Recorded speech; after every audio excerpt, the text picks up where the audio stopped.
Well, Chag Sameach, a happy Passover to everybody.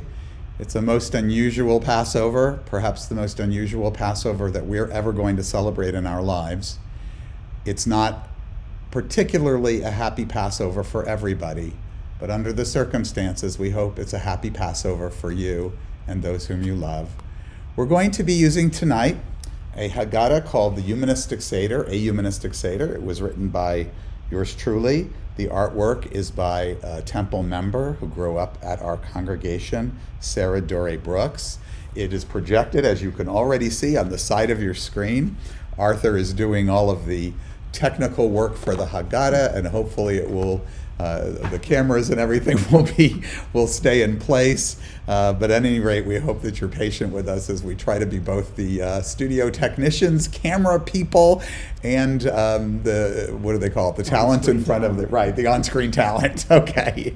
So as you can see, we have our Seder plate ready to go, our matzah, which is under our matzah cover there.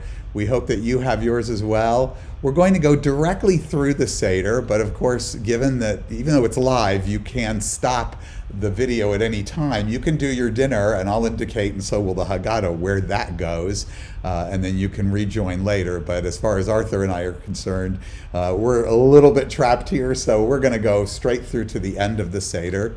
The comments should be working. We hope that they're working for YouTube. They're more really a way of you all to say hello and happy holiday to each other. We will try to check them occasionally, but please excuse us if we're unable to give you a shout out, because if you saw my computer here, you would know that I have 6 windows open related to the broadcast and the other things. All right, so much for your behind the scenes special.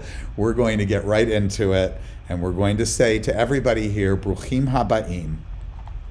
Tonight we have come together to celebrate the most popular holiday of the Jewish year. Whether in the home or in a community gathering or over your YouTube interface, the compelling themes and rituals of Passover draw us to it year after year. Perhaps it is the food. The edible symbols of the holiday evoke deep associations and warm memories. Perhaps the answer lies in the ingenious construction of the service. Seder means order. Its creators fashioned an experience in which the order of presentation enriches the retelling of the Passover story.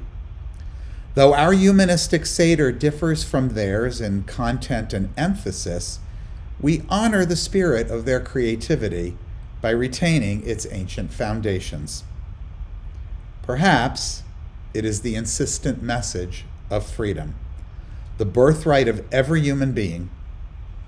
In a world where millions are subjected to daily violations of their most basic human rights, Passover urges us to make freedom a reality for all people everywhere. We're going to begin by bringing light into our hearts and our lives with the blessing over the candle as Arthur lights our holiday lights.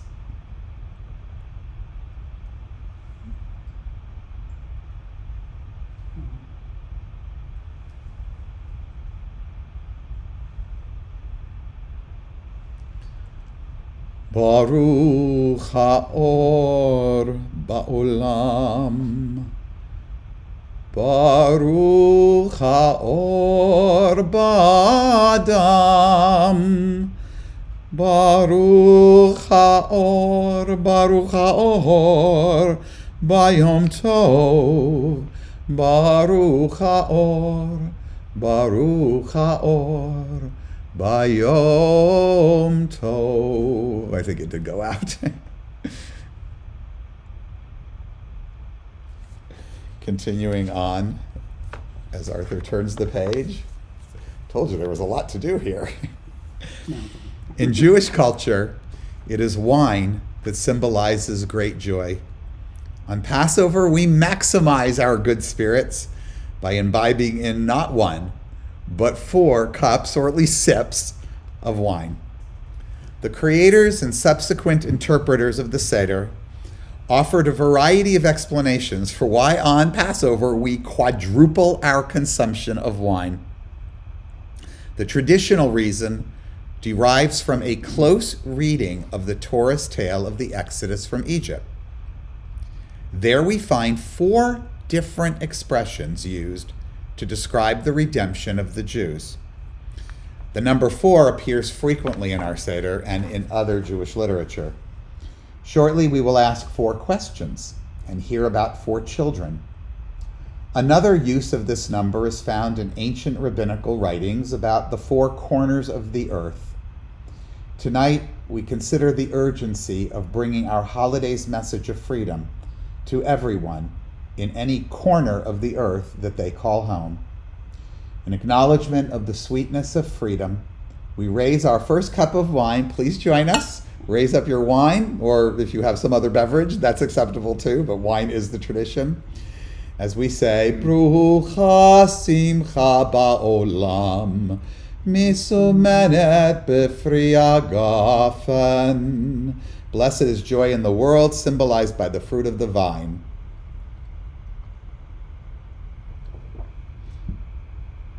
Our musical director, Ezra Donner, of course, could not join us here tonight, but he's here in spirit, and he's also here in song, and he will accompany and sing with us a few of the numbers, a few of the pieces that we'll be doing tonight.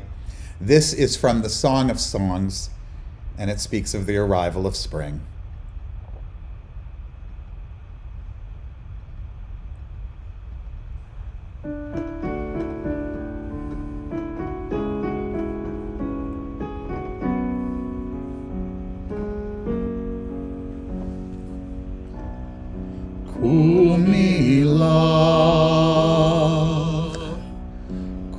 Kumilach rayati yafati kumilach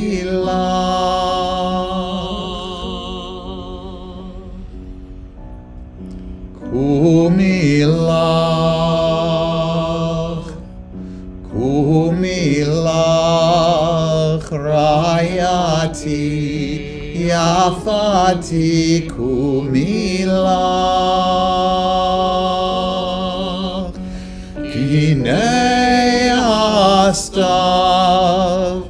Hine hastav avar Hageshem chalaf halach lo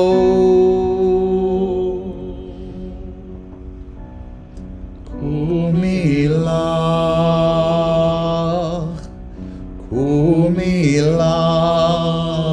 rayati yafati kumilach.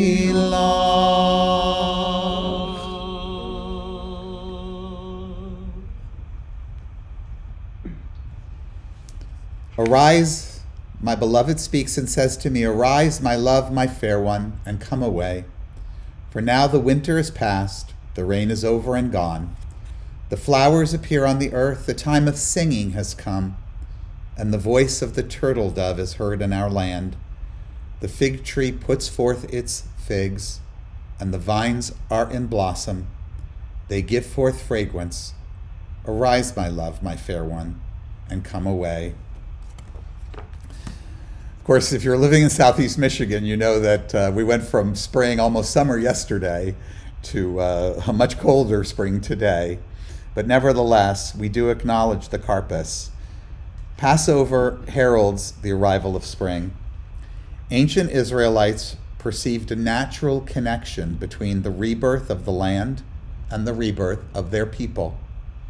Our Seder acknowledges this link with the karpas, a green vegetable. It is the first symbolic food that we taste at our Seder.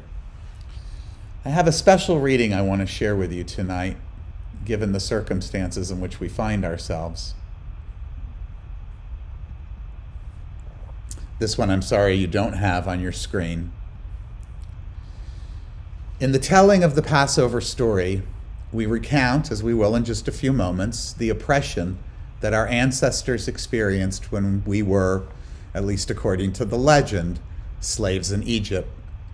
So, as you'll see in a moment, as we do every year, we'll dip a growing vegetable, the karpas, we use parsley, and here it is, into salt water, to taste their tears symbolically, and to mingle them with our hopes for life, for health, and for renewal, and for a more just world.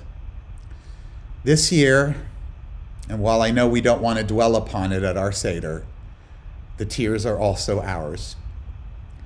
They are the tears of the sick and of their loved ones who worry and some who mourn, as there are members of our community who do.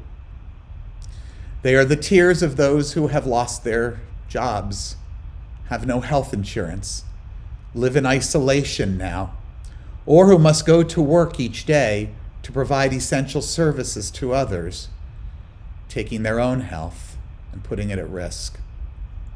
They are the tears, too, of the heroes of this age, of this Passover, the healthcare workers, their support teams, from the people who clean the hospitals right up to those who make the ventilators and the masks and who have done so much, and in particular, those doctors and nurses right on the front lines. We have to acknowledge the pain and suffering, and we must allow ourselves the space to be aggrieved this year, to be sad. Yet, as this Karpas ritual that we're about to perform beckons us, we must, as generations of Jews and all people have every year, also look toward the future with a sense of hope and possibility. Passover arrives, of course, right as we're about to start spring and warmer weather. New growth is just now appearing in most of the places we live, and more is around the corner. All over the world, resilience, strength, compassion, and innovation will grow from this tragedy. We hope that as many people as possible will return to life in full. We hope to come through this, but we acknowledge nevertheless that while we tell a story of ancient slaves and their tears, our tears are real.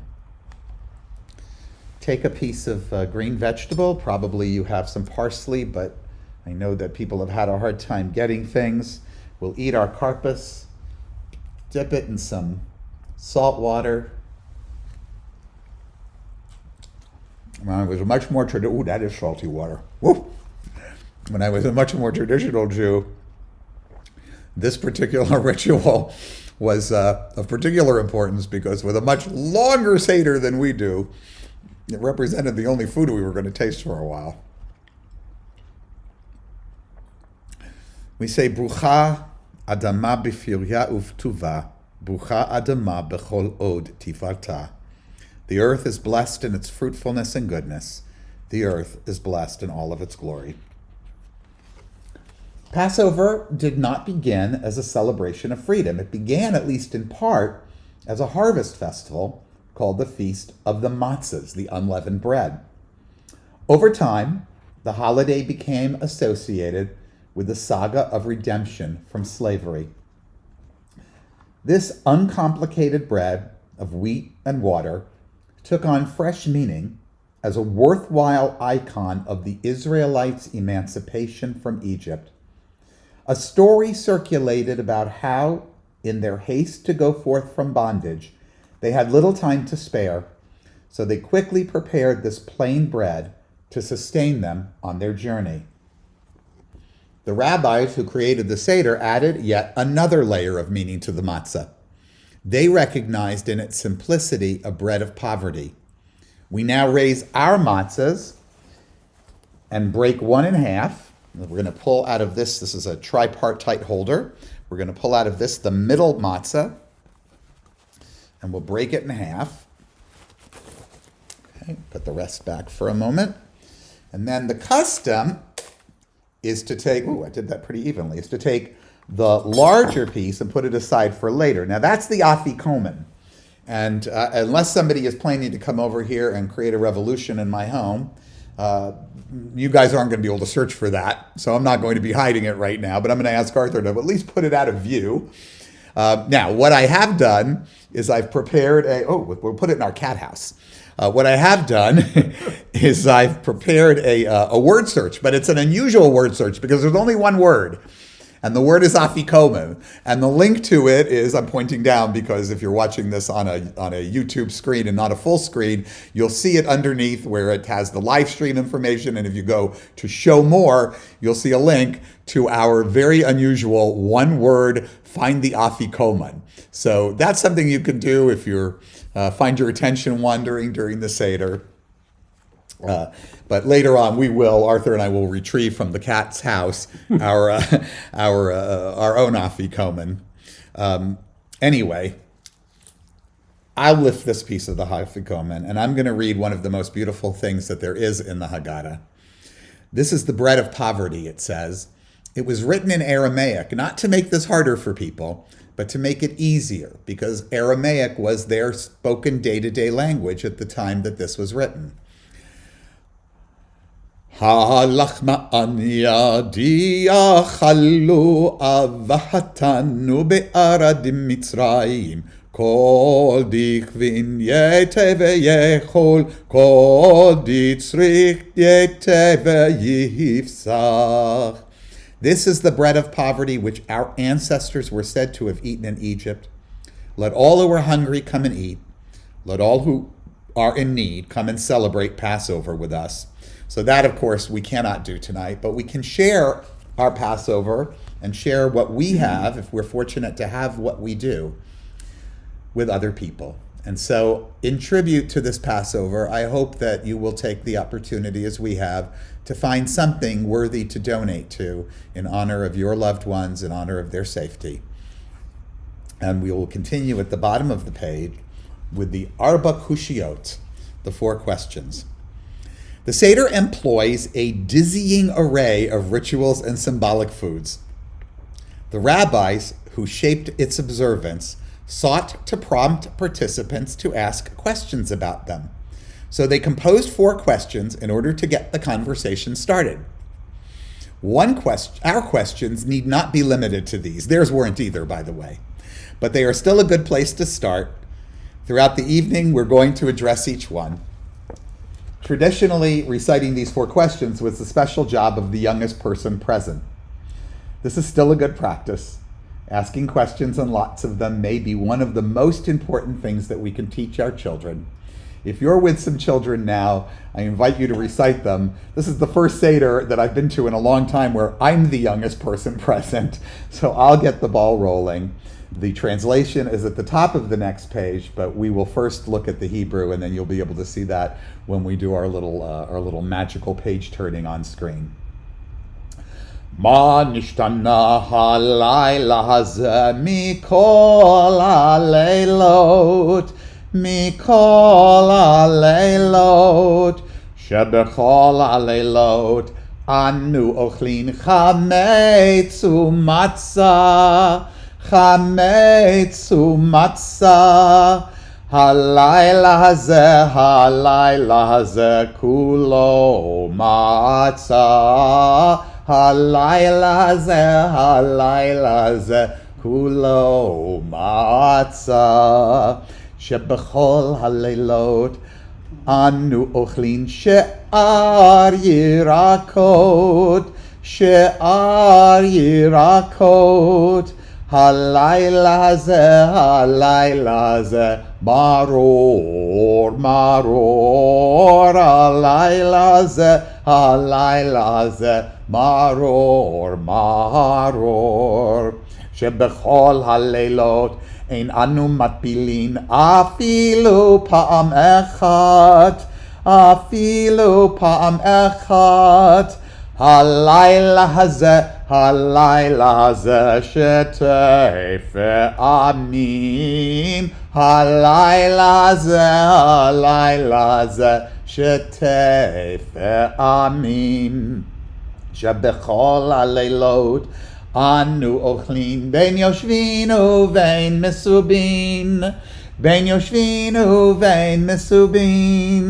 halayla hazeh kulanu mesubin halayla hazeh kulanu mesubin.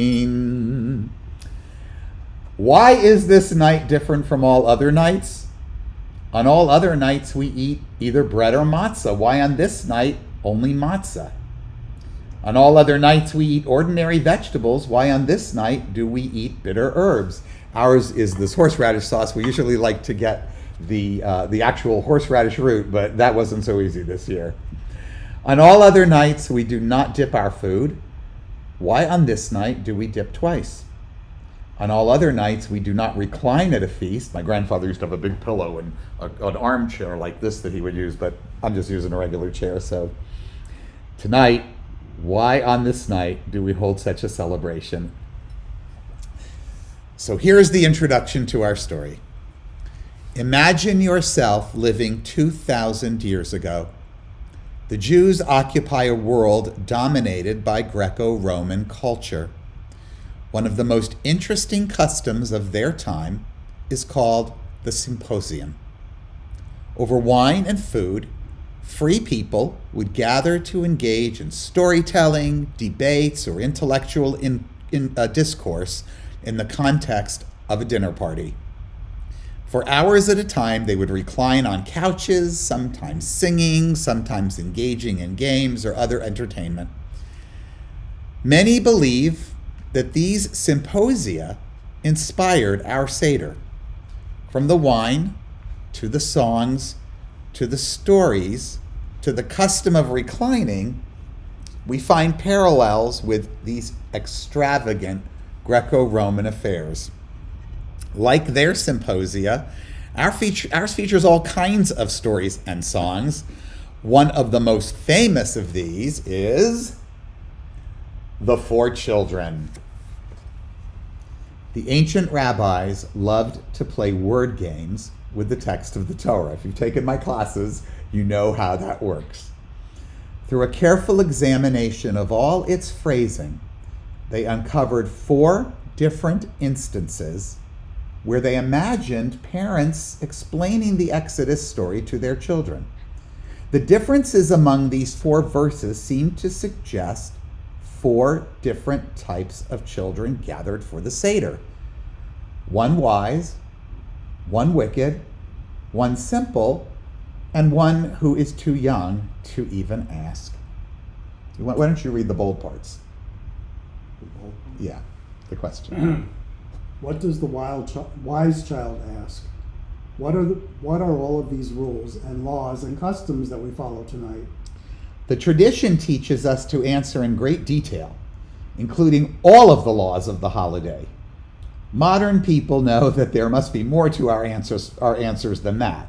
When we encounter children who are hungry for knowledge, it is not sufficient to spoon feed them all that we know. We must also encourage them to think critically and independently. That is what places them on the path to real wisdom. What does the wicked child ask? What does all of this mean to you? The tradition denounced this question because its phrasing suggested that this child did not want to be part of the Seder. We need not see it that way. Children who challenge us are not wicked. Skepticism is healthy, and it should be encouraged. For that reason, we reject the traditional characterization of this child as wicked. What does the simple child ask? What is this? We all begin the process of learning as the simple child. We are open-minded and endlessly curious about the world. Everything is new, and we want to understand as much as we can. We embrace the yearning for knowledge in our children, explaining what we can and equipping them with the means to find answers for themselves. And what shall we say to the child who is too young to even ask? For these, our youngest and most dependent, the tradition suggests that we begin at the very beginning. In fact, that's a good suggestion for us all, and it brings us to the heart of why we are gathered tonight, the legend of how the Israelites went free from bondage.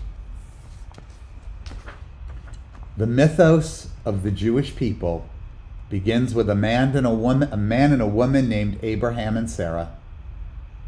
The Torah weaves an account of how they migrated from Mesopotamia to Israel and began a family that would become a nation. After 4 generations, a terrifying drought struck the land. Their great-grandchildren fled to Egypt in the hope of survival. At first, they were made to feel welcome. Over time, it is told, they blossomed into a multitude. The ruler Pharaoh enslaved them, forcing them to build his cities. Though they labored under the unyielding lashes of their taskmasters, they persevered, growing in number. Seeing how they flourished, Pharaoh learned that they would overtake him, or feared that he would overtake him and his people. As a result, he became more vicious still, ordering the slaughter of their infant sons. The midwives, Shiphrah and Puah, refused to comply with this murderous command.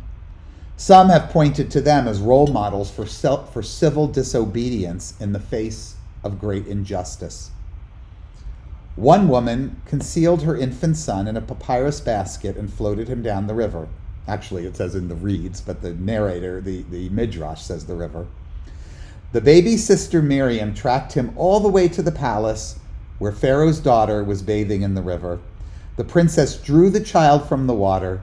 She called him Moses and raised him as her own. The boy grew up with all of the advantages of a prince of Egypt, at least according to the Midrash, yet he could not bear the cruelty of his grandfather's rule. One day, while investigating the suffering of the Israelites, he witnessed the horror up close when he came upon a taskmaster abusing a slave. He intervened, killing the cruel overseer. Fearing that he would be found out, Moses fled. When he had put sufficient distance between himself and Egypt, Moses settled down. Soon he married into a kindly family. He became a shepherd and moved on with his life. One day, he came upon a fiery bush that burned but was not consumed. From this bush came a miraculous revelation from the God of the Israelites, instructing him to return to Egypt. There, he was to approach the Pharaoh and demand that he set the Israelites free.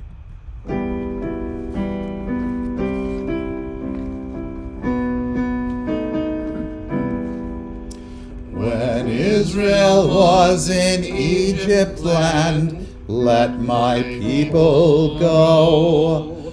Oppressed so hard they could not stand, let my people go. Go down, Moses, way down to Egypt land. Tell old Pharaoh to let my people go. You need not always weep and mourn. Let my people go. And wear these slavery chains forlorn. Let my people go. Go down, Moses, way down in Egypt's land. Tell old Pharaoh to let my people go. No more shall they in bondage toil. Let my people go. Let them thwart their evil foil. Let my people go.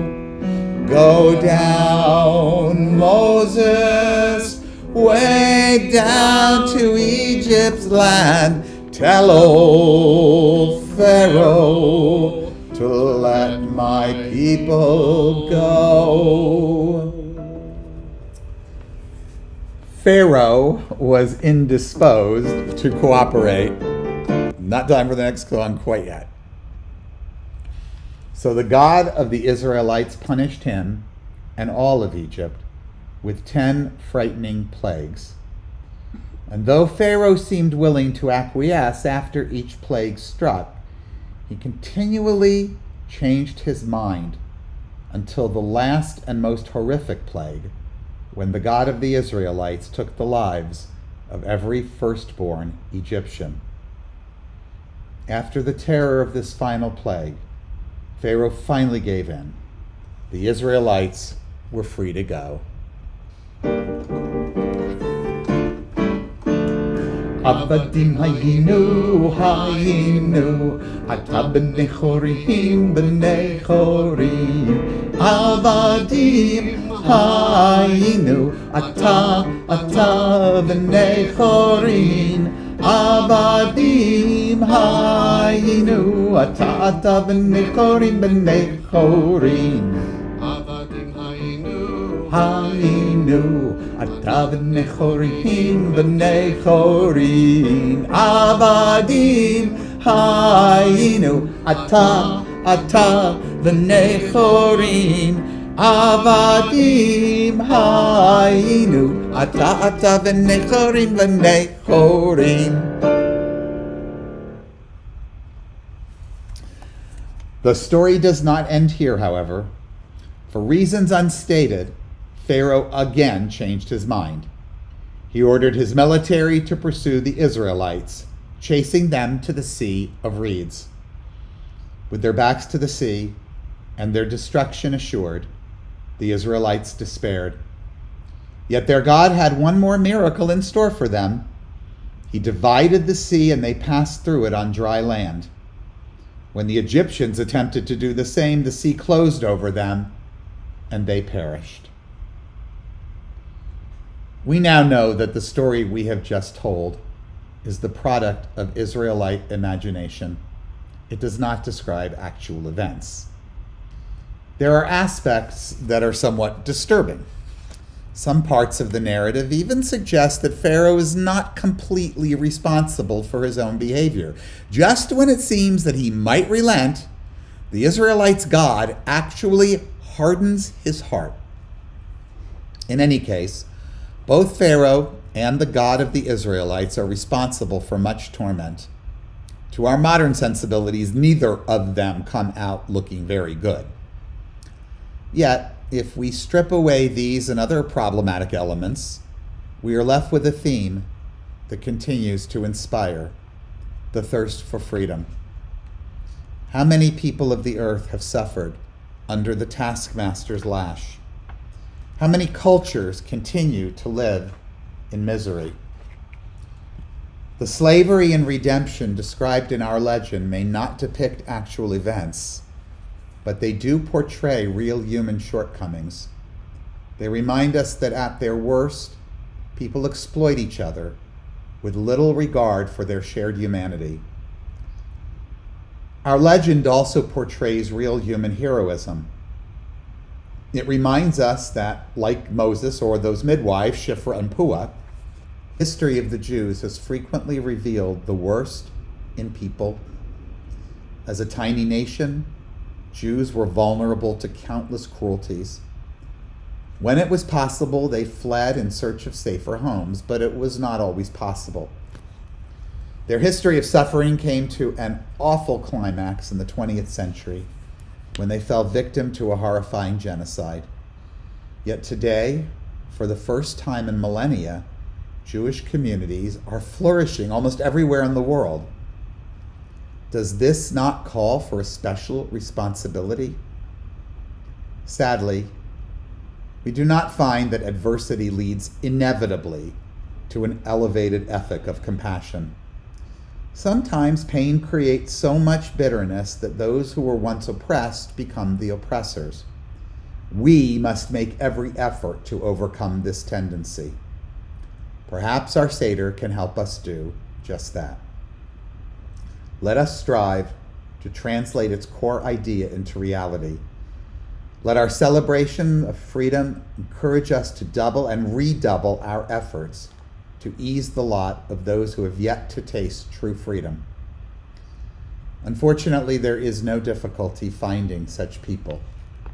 They may be found in every nation of the world, including our own.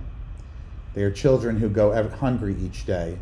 They are women who are enslaved to human traffickers. They are men who labor ceaselessly for human wages. They are the people who are keeping our society running without insurance or a fair wage. And at this time, we must think of all of these people. They are countless. They are legion. Our path to Tikkun Olam, repair of the world, really repairing this world, begins when we each recognize the power of our individual contributions. No one person can change the world. To do so, we must stand together. Once we begin to do our share, we will understand how what each of us does can ripple until it joins with the efforts of others to form great waves of change. It requires no supernatural miracles. It requires only that we respond to the best of our humanity. The next song takes two different passages from the rabbinical literature and combines them.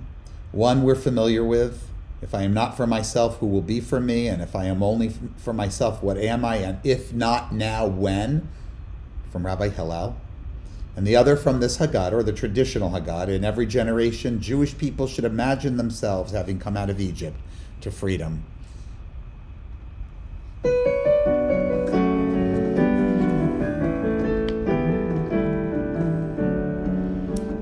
אין אני לי מילי, וכשאני לעצמי מה אני, ואם לא עכשיו, מתי,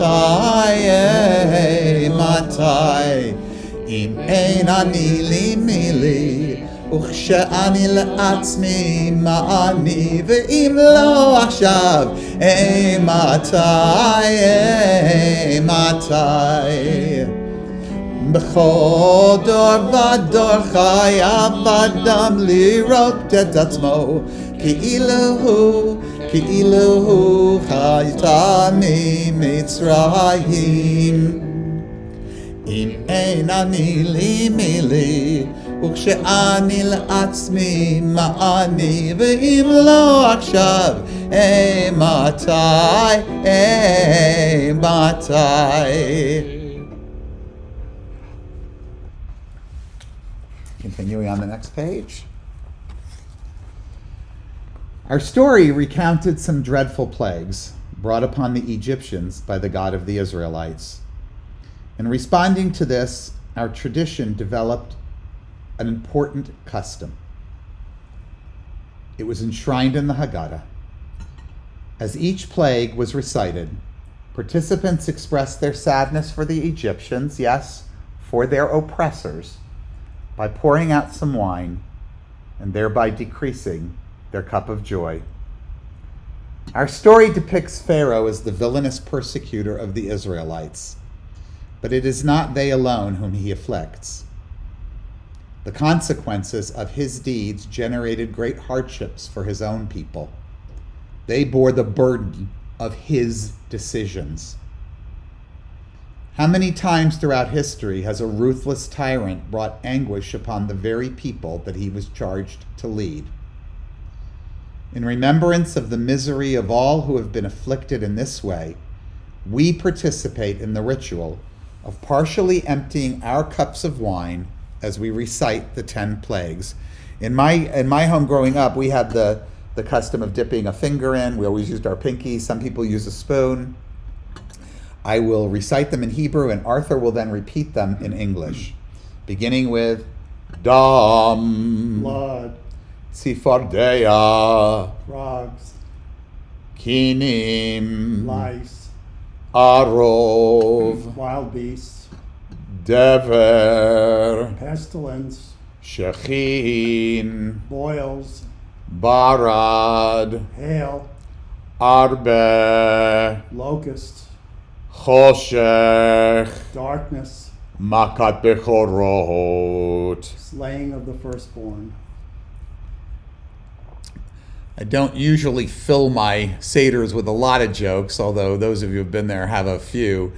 But I do have to say that I found this meme particularly funny. Commemorating not getting killed by a plague during a plague that you hope you're not getting killed by is probably as Jewish as you can get. And I can tell you that that is basically the experience of this Seder for many of our people throughout history. The reason I use a joke to segue to this next part is because this is the happy part of our service. Continuing with our texts. Next page, please. Judaism is a rich culture. At celebrations like this, our ancestors felt enormous gratitude for the bounty of their heritage. They sang the words of Dayenu. It would have been enough to recognize the wonders of their legacy. We too are appreciative of the opportunity to celebrate Jewish traditions. We too sing versions of this song. But we're going to sing the English, well, mostly English version that Ezra recorded for us.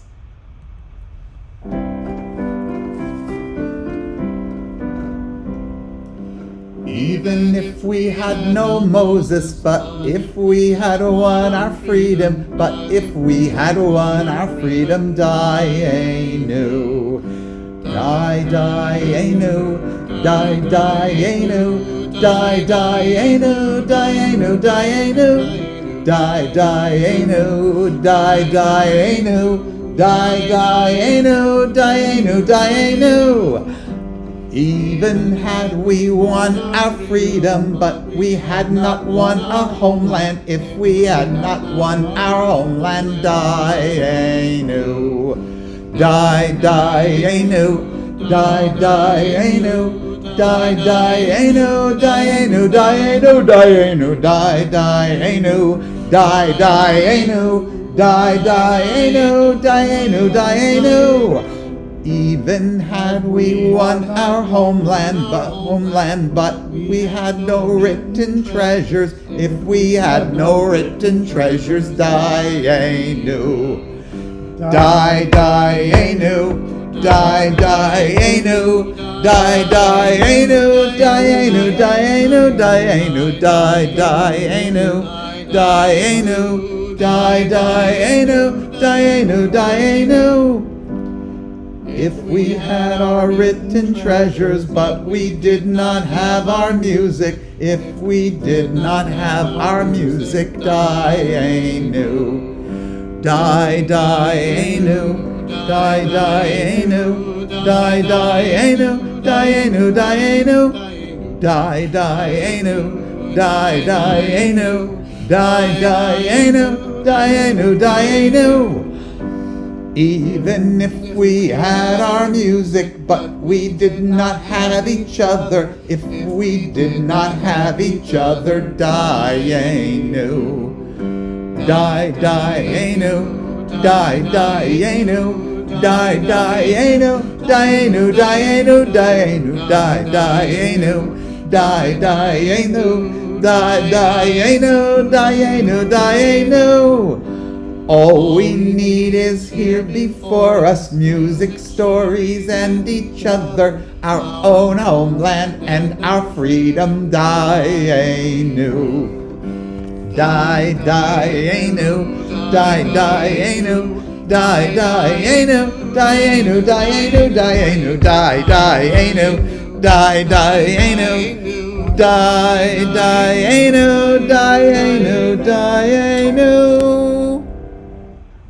Well, that is a hard enough song to sing together when we're not doing it pre-recorded, and I think it deserves a cup of wine. Once again, in our celebration of the right to freedom that we now pledge to spread throughout the world, we raise our cups in joy. Brucha simcha ba'olam, misumenet befri hagafen. L'chaim, blessed is joy in the world, symbolized by this cup of the fruit of the vine. And I think you can see the bottle on our table. It's turned around the wrong way. But this is the real stuff, guys. That's the Manischewitz. As Jackie Gleason, who made his television show not 7 blocks from where I used to live, used to say, how sweet it is. Now we're going to talk about the symbols of the holiday. As we transition into our Passover feast, although we're going to delay it just a little bit, we take a moment to consider some of the items on our table. So let me let me move the matzah a little bit out of the way, or at least, here, I'm going to give that to you to put somewhere else, so at least people can see the matzah, so you know we've really got it there. So, the roasted meat bone. Now, I don't use a roasted meat bone. I'm not a vegan, but I'm a vegetarian. So we're using this year a beet. The reason for the beet, is my understanding, is that it kind of bloody, but in an all naturally grown in the ground kind of way. The Seder plate features a roasted meat bone, traditionally. It is a reminder that in ancient days, Passover was celebrated with animal sacrifice. This practice is long gone, and we are well rid of it. But we retain this symbol, or our beet, as a vestige of times gone by, and as a reminder that customs evolve. The traditional Haggadah text does not even explain the roasted egg. There's nothing in the Haggadah about it. It's in mine, but not in theirs. Historians know that the egg is a symbol of fertility. Consequently, many cultures employ eggs in springtime rituals. You will also not find an orange mentioned in any traditional Seder. It is a brand new tradition, and it demonstrates just how quickly new traditions can spread. Its origins lie in a fable that some university students invented for a feminist Haggadah in the 1980s. The fable, their story that they wrote, tells another story about a girl who asks a rabbi about the place in Judaism for a lesbian. The angry rabbi retorts, "There's as much room for a lesbian in Judaism as there is for a crust of bread on the Seder plate."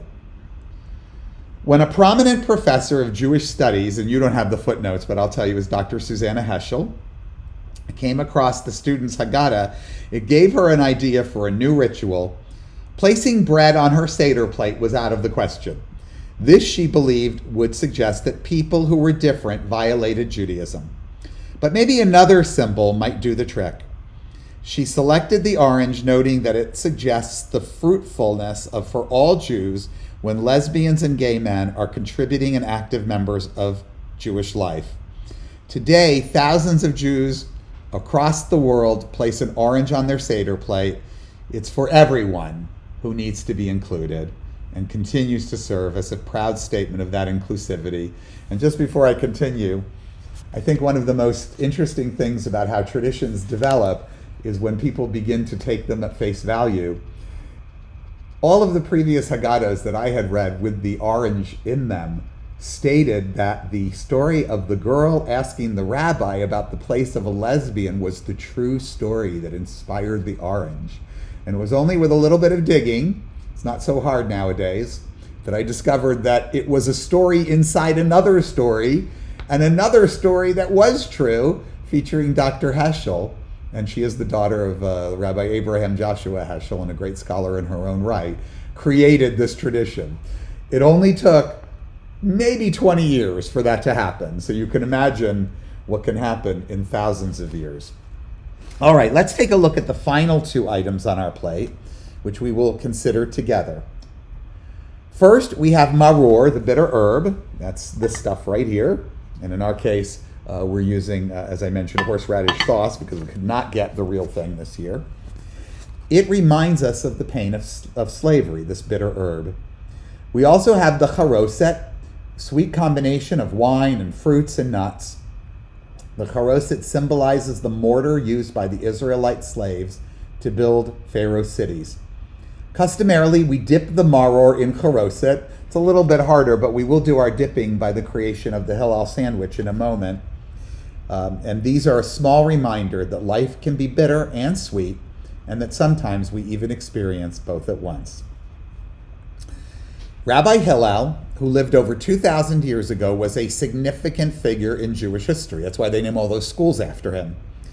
It was he who formulated the Jewish version of the golden rule, do not do unto others as you would not desire done unto you. Hillel lived before the destruction of the temple in Jerusalem. He liked to combine a piece of his roasted Passover lamb, that sacrifice, with some maror, the bitter herbs, the charoset, and the matzah, into one symbolic sandwich.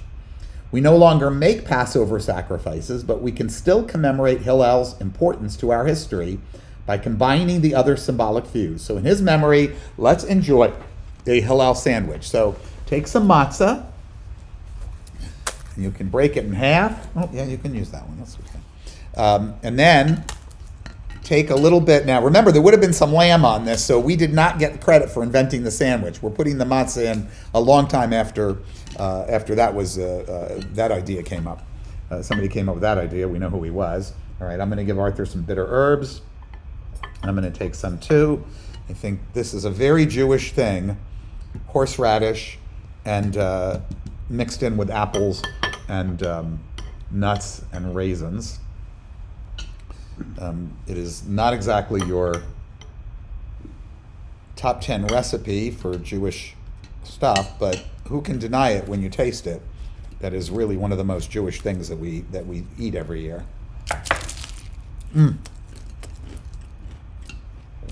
Oh, I think I need to borrow your napkin because I wrapped up the afikomen in the other one. Thank you. So this would normally be the time, if you'll turn the page, Arthur, where the dinner would be served. In the interest of time and the fact that it's a live Seder, and to maybe encourage some of you guys to stick with us through the end, which is not far now, we're going to plow ahead. But we're going to give you one moment to pause your video if this is when you choose to grab your dinner. All right. The rest of us are back. The afikomen. So this is the afikomen. Normally we would be rewarding the children for finding it. That's why I gave you the word search. Don't forget, if you weren't here at the beginning, it's in the show more section in the description of the video. One word to find in that gazillion letter video, and that word is afikomen. Only appears once. So reading on, the Greco-Roman symposia, which inspired our Seder, would often conclude with a custom called the AFIKOMAN, after-dinner revelry and entertainment. The word is related to the Greek AFIKOMAN, meaning dessert. Excuse me. Our Seder offers a version of this after-dinner treat, if you can call it a treat, called the afikomen. It's the half matzah that we set aside at the beginning of the Seder. This is the symbolic bookend to our dinner. We began by speaking about and tasting the bread of poverty, and that also serves as a reminder of freedom, and thus do we conclude. And so, since we easily located it in the cat house that sits behind us, grab yourself some matzah, enjoy some afikomen. If you were lucky enough to get your Passover dinner from the temple this year, and I want to give a big shout out to Anne-Marie Fisher, our executive director at BT, who put all of that together, then you also got some of that matzah crack that our caterer makes. You can use that as your afikomen too. Continuing on, in this place would normally be about, 75 minutes perhaps, maybe I'm exaggerating a little bit, of praises of Hallel and blessings after meals and so forth. As humanistic Jews, we've decided to use this time differently, and so I present to you a historical perspective. When earlier we recalled the story of the Exodus, we acknowledged it as a work of fiction. Yet only 100 years ago, most scholars still believed that the tale was true in many of its details. Then they started digging, literally, with shovels and pails. It eventually became clear that the story we had told ourselves for millennia did not take place. There had been no mass flight from Egypt, no conquest of the land of Israel, otherwise known as Canaan. The Israelites were natives of the land. They were Canaanites themselves. So how did this story come to be? In the late 2nd millennium BCE, Egypt dominated Canaan. The pharaohs demanded regular tribute from vassal kings who in turn exploited their own peasant populations. According to some scholars, in the 13th century BCE, the 1200s, the region experienced significant upheavals and power shifts. Taking advantage of these changes, many peasants rebelled, throwing off the yoke of their vassal kings. Archaeological remains reveal that some fled to and cleared Israel's central highlands, where tribes and towns began to form. In a long, complicated, and gradual process, they became known as the Israelites. Did this contribute to inspiring our story? If so, the Exodus tale may have served as an allegory about liberation from Egypt's ongoing domination and exploitation of Canaan's populace. The narrative may also respect other ancient regional instabilities. Famines and droughts provoked repeated migrations. The Torah stories about Abraham and Sarah's journey to Canaan and their grandchildren's descent to Egypt may disclose some memories of these population shifts. Other historians suggest an alternative possibility. They propose that the Exodus story was influenced by the experience of one tribe, the Levites, that may have come to Israel from Egypt. Many Levite names, including Moses and Aaron, are Egyptian in origin. The Levites were cultic experts and possessed no territory. Were they the outsiders who circulated the original Exodus tale? Both of these are available to you, I should mention, because you don't have the footnotes in front of you, in books and essays, notably one by S. David Sperling, who proposes the peasant revolt theory was an inspiration for the Exodus tale. And the other in a new book by Richard Elliott Friedman, who wrote the Bible, who suggests that the kernel of the Exodus story may have indeed been the Levites. In any case, returning to our Haggadah, the details are buried in history. But history gives wings to legends, and legends yield heroes like Moses. Over hundreds of years, our story emerged with its account of one great man dedicated to justice and to the liberation of his people. He challenged Pharaoh and led the Israelites to freedom. For millennia, he has inspired many others who have been downtrodden or enslaved to bring about their own deliverance. And that's why we told it tonight. I invite you once again, in celebration of our freedom and with hope for the redemption of all who suffer, to lift up your cups with ours. Brucha simcha ba'olam, misumenet b'fri hagafen. Blessed is joy in the world, symbolized by the fruit of the vine. Chaim.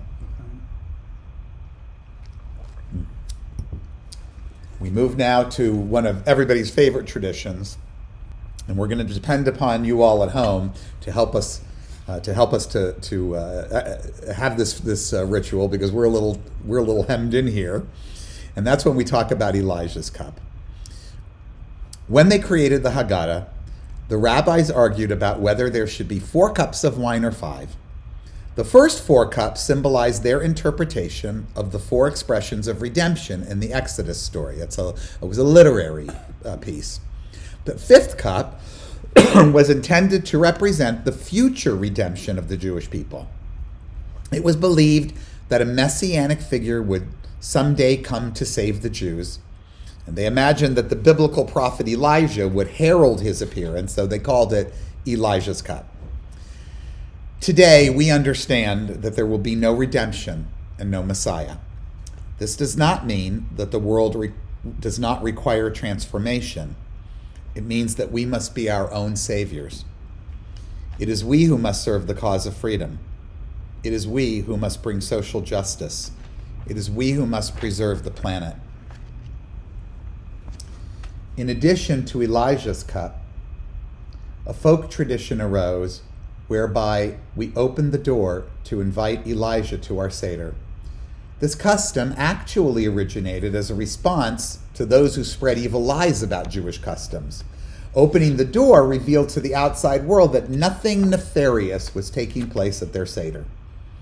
In remembrance of times past and in honor of the hope for a brighter future for all humanity, we now open our doors to Elijah. So as I mentioned, it is a little bit logistically difficult to us because we don't have a remote control camera. I'm looking at my front door and imagining it opening, but I hope that as I do, you will take a moment to go open your door and welcome Elijah to your homes.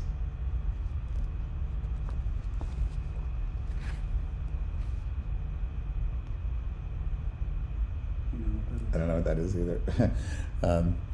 Okay. Earlier, when we told the saga of Israelite enslavement, we met two heroes named Shifra and Puah. Though women were all too often ignored in our mythic literature, the Exodus tale brings us one more, Miriam, sister of Moses. Tradition regarded her as a prophet in her own right. When the Israelites were freed, it was she who led them in songs of gratitude. Jewish lore also attributed another miracle to Miriam, describing how a magical well followed her as the Israelites wandered in the wilderness. Water did not abandon them in all their 40 years wandering, but accompanied them on all their marches. It came to be known as Miriam's well. So you can see our cup here. Arthur's raising it, but he'll put it back down because we're not drinking from it, but it is filled with water. It's heavy. And it's very, very heavy. It's a special cup that we found just for the Miriam's cup. It's filled with water as a reminder of the narrative of this wonderful biblical character. So we have partly the traditional Eliyahu Hanavi, Elijah the prophet song to sing, along with some changed lyrics about him and brand new lyrics that are about our prophetess, Miriam.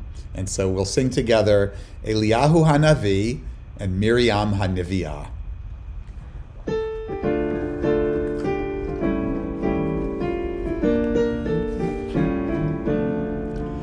Eliyahu Hanavi, Eliyahu Hatishbi, Eliyahu, Eliyahu, Eliyahu Hagiladi, Eliyahu Zachor Latov, Mevaser Tikvat Shalom, Eliyahu Zachor Latov, Mevaser Tikvat Shalom, Miriam HaNeviah, Ha'achot Ha'ahuva, Miriam HaNeviah, Ha'achot Ha'ahuva, Batupim Uvimcholot, Tzahala al HaTovot, Batupim uvimcholot, Tzahala al hatovot.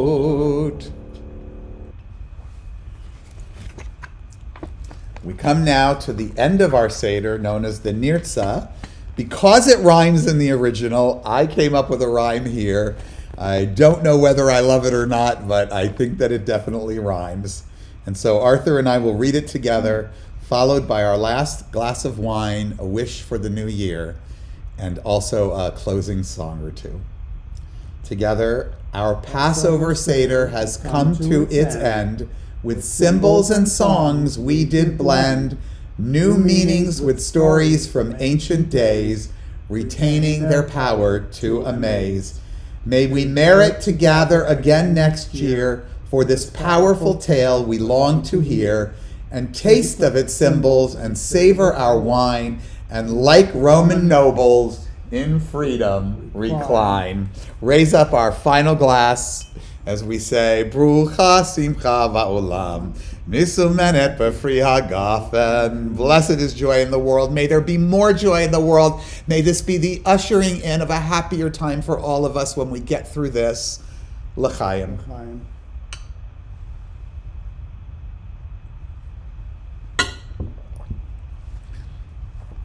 Next page, please. Our ancestors concluded their Seders by proclaiming L'shana Haba'ah B'Yerushalayim, next year in Jerusalem. Jerusalem embodied their yearning to be free. We echo this desire when we say, next year, may all people know true freedom wherever they may be. Next year, too, may we be free of this plague.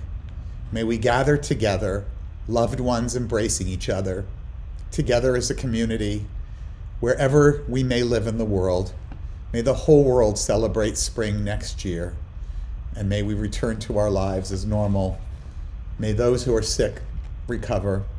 May those who work and endeavor so hard find peace and comfort.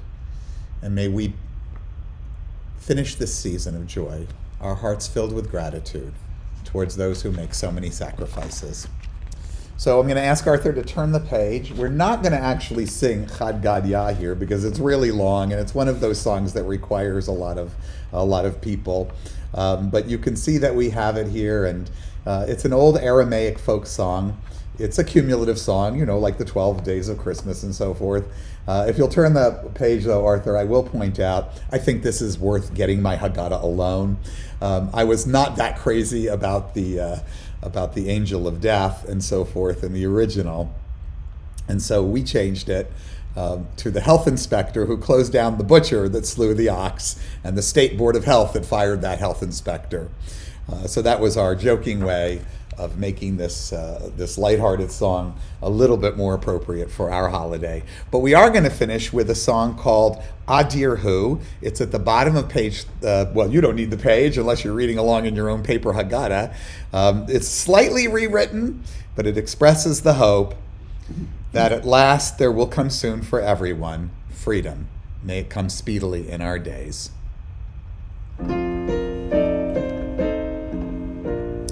Adirhu dror lanu bo yavona bekarov b'meheira b'yameinu bekarov od yavo bo yavo b'yameinu bekarov Adirhu bo yavona bekarov B'meheira b'yameinu bekarov bo yavo b'yameinu bekarov. From our house to your home, wherever you may be, Chag Sameach, everybody. Chag Sameach. We wish you a happy and under the circumstances as joyous a holiday as possible. As this in Pesach. It was a pleasure to join everybody. Take care. Stay safe. We'll see you soon.